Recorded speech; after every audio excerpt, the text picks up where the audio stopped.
Now to a CBS 2 investigation. It was the end of a 30-year nightmare for Wayne Washington. In July, we told you the Illinois Supreme Court finally granted him a certificate of innocence, nearly a decade after he was exonerated for a murder he didn't commit. But now Washington tells CBS 2 investigator Megan Hickey it's not the end of the road after all because of a possible paperwork error here in Cook County.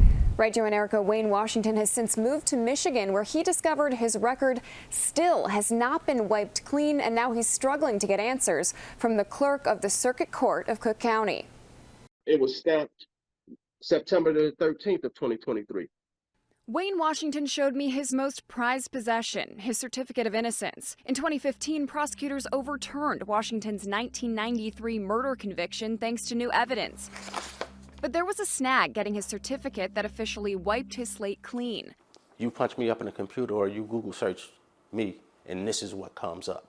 People of the state of Illinois versus Wayne Washington. His fight made it all the way to the Illinois Supreme Court, which granted his certificate in July. For the last 6 months, I've been feeling as if I finally had my name back. But unfortunately, that feeling was short-lived. Washington recently went to apply for a Michigan concealed pistol license, but was swiftly denied. When you run a background check, I'm still a convicted murderer. The Cass County Clerk's Office tells me Cook County's system still shows Washington's murder conviction, despite several court rulings clearing his name. And Cook County needs to correct it before they can process his application. Washington says he can't get anyone at the clerk's office to return his calls. It's like having a 300-pound weight tied to your leg 20 years after the fact. Washington's attorney, Steve Greenberg, says this case points out the so-called wrongful conviction capital of the United States needs a procedure for handling exoneration cases like these. Remove the record from the electronic record, notify the appropriate agencies like the FBI to remove it from their record.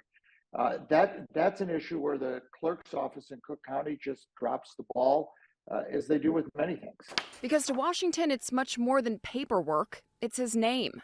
30 years as a convicted felon. I've been exonerated. I'm thinking I have my name back. I want my name back.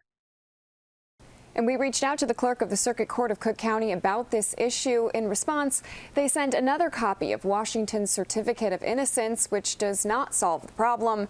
I'm told they're continuing to look into it. We will keep following up. In the newsroom, Megan Hickey, CBS 2 Investigators. Thank you, Megan. Governor J.B. Pritzker says he's disappointed after Chicago City Council passed a symbolic resolution calling for a ceasefire in Gaza. He says he believes the resolution doesn't go far enough to condemn the atrocities of the October 7th terror attack by Hamas. I don't think that resolution will have any actual impact on foreign policy of the United States or on the hostilities taking place in the Middle East. Yesterday, Mayor Brandon Johnson cast the tie-breaking vote, making Chicago the largest city in the country to pass a ceasefire resolution.